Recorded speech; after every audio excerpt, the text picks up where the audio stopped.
AITA for turning down my ex who came crawling back a year after telling me I wasn't enough. Kayla and we were together for almost 6 years, and for most of that time, I truly believed we had something beautiful. It wasn't perfect, no, but there was this deep affection, trust, and we talked about a future, you know?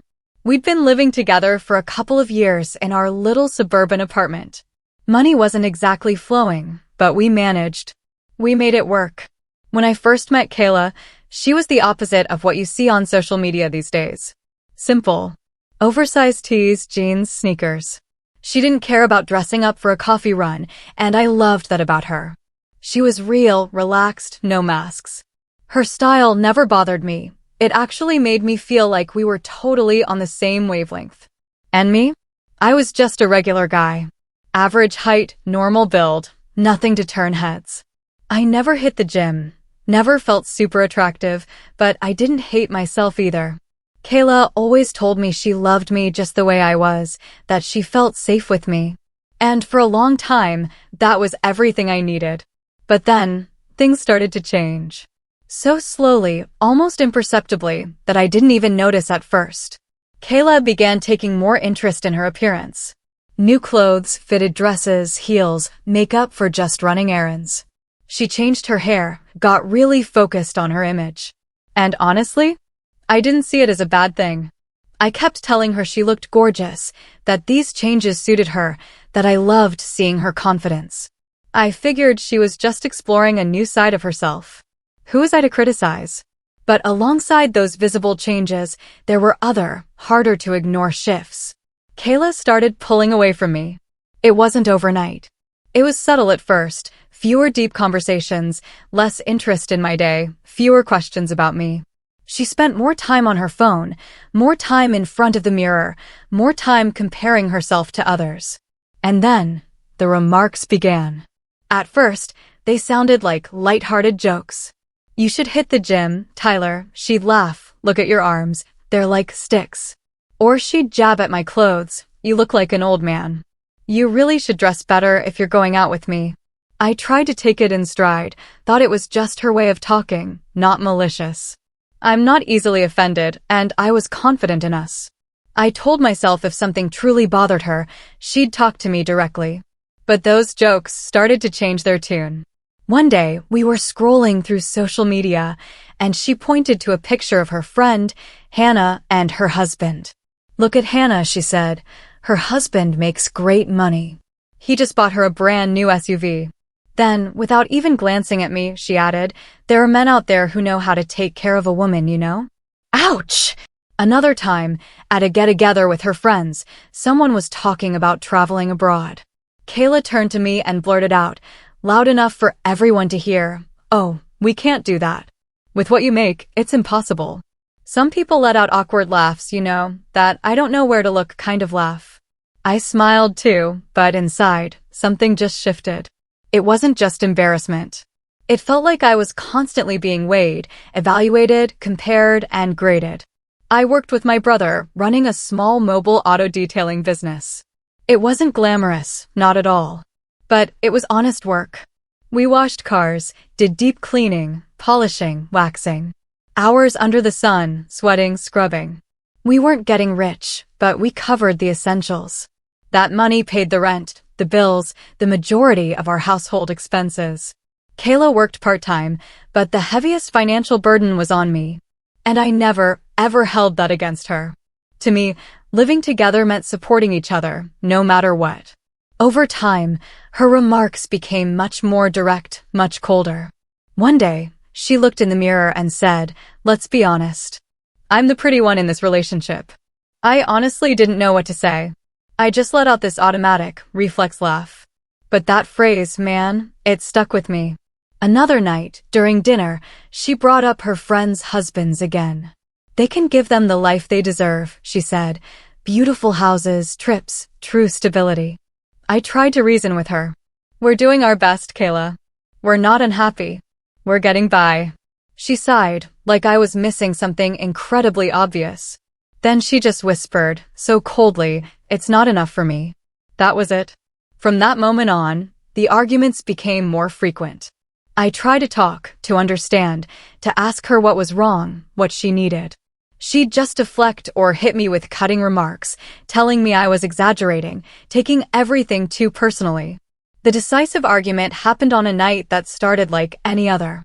No yelling at first, just this tense conversation that slowly escalated until it felt suffocating.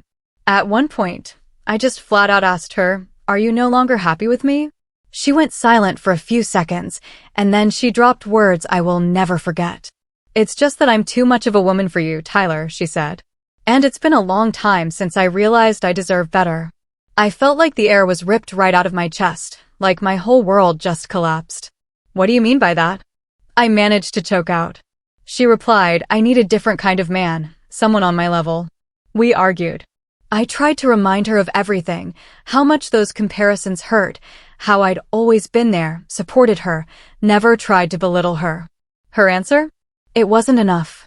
"I've settled for too little for too long." 2 days later, she packed her boxes. No screaming, no tears, just this icy coldness. She said she was leaving, that she had to go get what she truly deserved. And I was left there, in that apartment, surrounded by an emptiness and a silence that screamed louder than any fight. Truthfully, after Kayla left, there was a period I have no desire to sugarcoat. It wasn't a clean break, not some quick healing process. For weeks, I cried more than I want to admit. And it wasn't just at night. Sometimes I'd break down in the truck, other times right in the middle of work. Her absence was everywhere. A mug we no longer used, an empty spot in the closet, the deafening silence when I came home. I constantly questioned myself. I replayed every conversation, every gesture, every decision. I wondered if I had fallen behind, if I'd gotten too comfortable instead of being ambitious, if she was right to think she deserved better. These thoughts chased me even when I tried to think about something else. And then, little by little, something started to shift inside me. It wasn't some dramatic, "I'm going to forget her" moment. It was more like emotional fatigue, a complete exhaustion. At a certain point, I just didn't have the energy to keep hurting like that anymore. I didn't stop thinking about her all at once, but I started to let go of that version of myself that was stuck in the past. Work became my refuge. My brother and I took on more jobs, more detailing, more hours under the sun. If we used to work 8 hours, now it was 10, sometimes 12. I wasn't just doing it for the money, though that definitely helped. I did it because when I was busy, my mind quieted down. My brother noticed it before I did. One day, after a particularly brutal shift, he looked at me seriously and said, "Bro, it's good to be a hard worker, but at this rate, you're gonna burn out." I just shrugged. "Don't worry, I'm fine. I just need to stay busy." He didn't push it, but his words stuck with me. Despite that, I kept going. I preferred being physically exhausted over being left alone with my thoughts. As the months went by, an idea started forming in my head. I'd always loved cars, not just making them shine, but modifying them, customizing them. Since I was young, tuning was my passion. I wasn't a certified expert, no, but I'd learned through practice, videos, trial and error. Every car I'd ever owned, I'd tinkered with, improved the aesthetics, done minor engine tweaks, simple body kits. It was a pleasure, a hobby. I'd never considered it a real business. But now I started thinking maybe I could do something different. The detailing service was stable, but it was also limiting. Customization had something more creative, more personal to it. And in our city, that kind of service just wasn't common. There were big garages for mechanics, but almost no one offered aesthetic modifications or tuning truly focused on personal customization. I talked to my brother about it. I gently laid out the idea, not bragging, not even fully believing in it myself. "I want to try something new," I told him. "Not quit detailing, but start a small modification shop." He listened carefully. He didn't mock me. He didn't downplay it. He just said, "If anyone can do it, it's you. But do it right. Don't do it halfway." That was the push I needed. I started very modestly. Rented a small garage space in a simple industrial park on the edge of town. It wasn't a pro shop, far from it. Just a tight space with essential tools, decent lighting, and a huge desire to succeed. At first, I didn't do repairs, Only simple aesthetic modifications, color changes, body kit installations, visual tuning. The first clients came through recommendations, word of mouth. Someone would see a modified car on the street and ask where it was done. And little by little, I started getting steady work. I was surprised by how fast the demand grew. Apparently, there were a lot more people interested in this type of service than I'd imagined. Some clients even came from other neighborhoods. They said there weren't many places that dared to customize cars in an accessible way. For the first time in a long while, I felt genuinely good about myself. Not an explosive happiness, no, but a deep peace and inner stability. I woke up with a clear purpose. Every project was different, every car a new challenge. I went home exhausted, but with a satisfaction that had nothing to do with what I felt before. Almost a year passed like that. And during all that time, I heard nothing from Kayla. I didn't look for her, and she didn't look for me. I stopped checking her social media, stopped imagining scenarios. Her name stopped hurting with the same intensity. The shop grew. It was no longer just an improvised garage. I reinvested what I earned, better tools, higher quality paint equipment for more complex modifications. I even started doing simple engine upgrades, always sticking to what I knew how to do properly. And then one day, a different kind of client arrived. A young guy, pretty well known on social media, especially TikTok. He had a ton of followers and made a lot of car-related content. He came in with a very specific request, completely change his car's color and do some engine modifications to improve performance. I accepted with a mix of nervousness and excitement. I knew if this went well, it could be a massive opportunity. I worked with even more rigor than usual. I double-checked everything, didn't improvise a thing. When the car was ready, the result was even better than I'd hoped. The client filmed the entire process, posted several videos. One of them blew up, over 1 million views in a few days. My shop was tagged. My name was out there. And from that moment on, everything accelerated. I was flooded with messages from interested people. New clients showed up saying they'd seen me on social media. There were even people who recognized me on the street. It wasn't true fame, but for someone like me, it was completely new. I distinctly remember one day, I was at a gas station.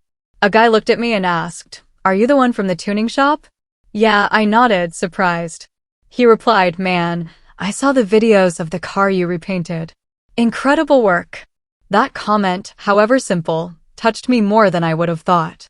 For the first time, I felt something I had built with my own hands was finally being recognized. That night, I went back to the shop late. I sat alone for a moment, just looking at this place that was once an empty garage. And I thought about everything, the breakup, the pain, the overwork, the fear of failing. That's when my phone vibrated. A message from an unknown number. I opened it without thinking too much. It was Kayla. The message read, "Hey, it's Kayla. I saw your business is doing well. Congratulations." I read it twice. I didn't feel any immediate anger or joy or nostalgia. Just this strange sensation, like someone was knocking on a door I'd left closed for a very long time. I didn't answer. I turned off the screen and went back to work. I thought that would be the end of it. But a few days later, I got a notification on Facebook, another message from her. It struck me because, ironically, she was the one who had blocked me first when she left. Her message said, "Hey, I think you didn't see the message I sent you a few days ago. I just wanted to congratulate you." Again, I didn't reply. Not out of pride, not to punish her, simply because I didn't feel the need to. I had learned to live without pending explanations. I closed the conversation and went back to my business. 2 days passed, and I told myself it was finally over. I was wrong. One afternoon, while I was deep in a project inside the shop, I heard a voice I recognized immediately. "Tyler." I looked up and there she was, standing a few feet away. Kayla was dressed elegantly, miles away from the simple, relaxed woman I'd known at the beginning of our relationship. Her presence unnerved me. I didn't expect to see her there. I couldn't even believe she'd dared to come all the way here. She greeted me from a distance with a big smile. I didn't react right away. I stayed still for a few seconds, trying to process. What was happening? Then she walked quickly toward me, as if nothing had ever happened, and opened her arms to hug me. I instinctively took a step back. "Whoa," I blurted out, not getting closer. She froze, visibly embarrassed, then quickly plastered her smile back on. "I'm so happy to see you," she said. "Really, I'm so proud of you." I didn't even know what to answer. I just nodded. "You always used to tell me you wanted to shop like this," she continued. "You did it. I admire you a lot." These words sounded rehearsed, prepared, like she'd practiced this speech before coming. As for me, I felt a mix of tension and utter disbelief. "What are you doing here?" I finally asked. "I just wanted to see you," she replied, "and congratulate you in person. I thought maybe we could get dinner sometime, catch up, make up for lost time." I shook my head immediately, without a moment's hesitation. "No," my answer came out dry, sharp, leaving absolutely no room for doubt. She furrowed her eyebrows slightly. "Not even just to talk," she tried. "I don't want to," I said. "I'm busy." The silence grew heavy. She looked around, observed the shop, then looked at me again. "Okay," she breathed out, as if she'd just swallowed something bitter. "I didn't mean to bother you." She turned and left. I watched her walk away, feeling neither relief nor guilt. Just that strange feeling, like a piece of my past was trying to sneak into a life that no longer belonged to it. I thought that was the last time. It wasn't. A few days later, she came back. And this time, she didn't arrive empty-handed. She walked into the shop with a bag of food. "Hey," she said, "I brought you some food." Figured a hard-working man like you must be getting hungry. I looked at her in silence. I didn't smile. I didn't say thank you. I just observed her, trying to figure out what scene she was acting out. "What are you doing, Kayla?" I asked her, cutting straight to it. "I don't get it. You leave saying I'm the worst thing in your life, and now you show up with food like you've come to win me back or something." She shook her head quickly. "No, it's not that," she replied. "It's just that I'm a more mature woman now. I've changed. I know I said a lot of foolish things before. I wanted to apologize and see if we can at least have a cordial relationship, a friendship." She even stepped a bit closer. "I go to therapy," she added. "I'm a new woman." I listened to her until the end without interrupting. And when she finished, I took a deep breath. "I'm sorry," I said, "but I don't want anything with you. No friendship, no contact." Her face changed. Her smile vanished, replaced by a mix of frustration and pure surprise. "Come on," she blurted out. "I know you miss our relationship." Then she said something that truly floored me.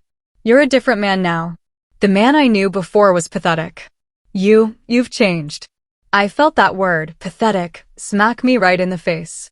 "Pathetic," I repeated, staring right at her. "Don't take it the wrong way," she quickly continued, "but you were a car detailer. A woman like me couldn't stay with someone like that. Now you've become a real man. You're impressive when you customize cars. I think you've always been the ideal guy. You just needed to mature a bit." I looked at her, utterly exhausted, and answered without raising my voice. "Can you leave now, please?" She completely ignored me. She took another step and continued, as if reciting something she'd been rehearsing for days. "Now you are the ideal man I always wanted," she said. "You need me. A king must always have a queen to share the throne. We'll be so successful, and we'll have beautiful children." For a second, I thought she was mocking me. I looked at her, waiting for a sign of irony, but she was dead serious. I couldn't believe it. I felt this mix of secondhand embarrassment and sheer disbelief. The whole scene was just so absurd. So, I snapped. "I think all your trips to the salon made you breathe in too much of that nail polish," I said. And then I added, "You are completely out of line." Her face transformed immediately. "What is wrong with you?" she replied, offended. "I'm complimenting you." I shook my head. "Complimenting me?" I repeated. "You tell me I was pathetic, and now that I have a little bit of recognition and money, I'm not anymore? That's how people like you are, Kayla.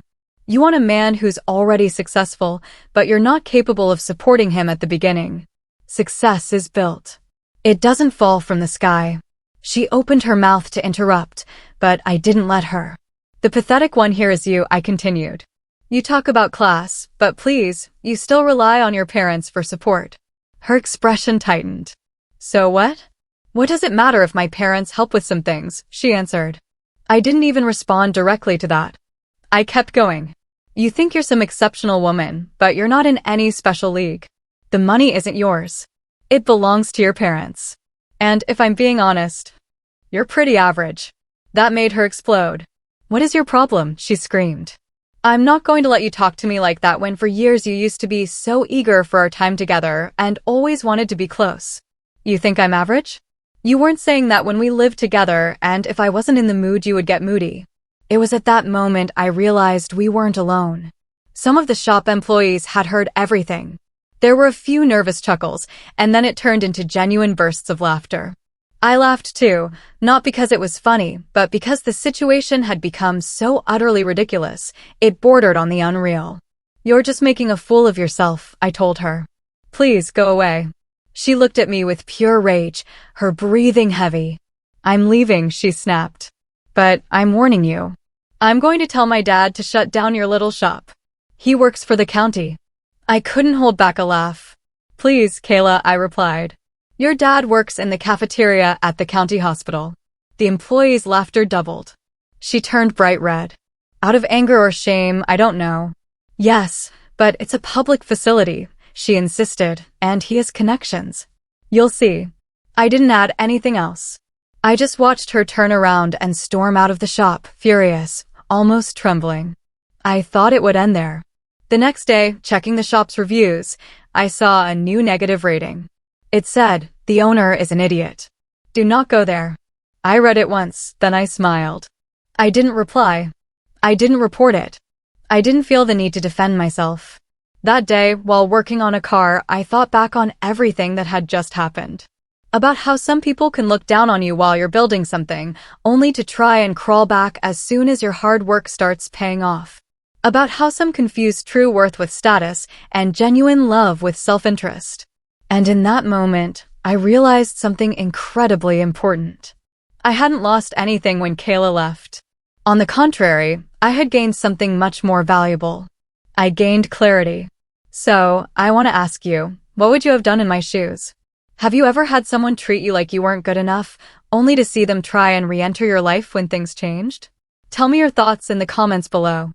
I really want to hear what you guys think, because honestly, these stories hit different when you can share them.